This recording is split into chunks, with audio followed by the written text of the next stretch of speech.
I talk about geopolitics, the forces and drivers that will shape our world, tech policy, artificial intelligence, but more importantly, strategic foresight, which is the way to frame a lot of these complex issues and develop futures literacy, which helps us to learn, adapt, and transform our futures. And I think that really helps my clients navigate a lot of the turbulence that we see in today's environment.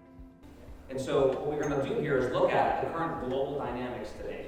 What are the forces, the trends, the dynamics shaping the world? And more importantly, what are the sources of disruption? And how can you take away some lessons to become a futurist and use these methodologies in your own individual lives, for your businesses, for your industries?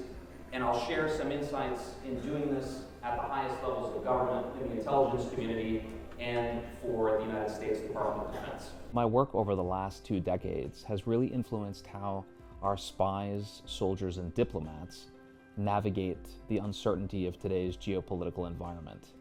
Now I'm applying those same skill sets to the commercial sector, where I'm helping corporations and individuals navigate their own strategies and harness the power of futures literacy to stay ahead of the competition. And what we want to do is, instead of limiting the range of possibilities, we want to expand them. We want to expand and find out what are our possible, probable, and frankly aspirational futures. How can we build the future that we want for our organization? So rather than limiting the scope, we want to widen that aperture. And that, ladies and gentlemen, is exactly what this methodology of strategic foresight can do for you. It's about creating more possibilities and innovating from tomorrow, recognizing that we trade in the currency of uncertainty. One important theme that often comes up today is, how can I future-proof my business? How can I future-proof my organization? And there isn't one magical formula to do that, but it's really a mindset shift. It's the idea of embracing futures literacy, of understanding where to look for weak signals in today's strategic environment.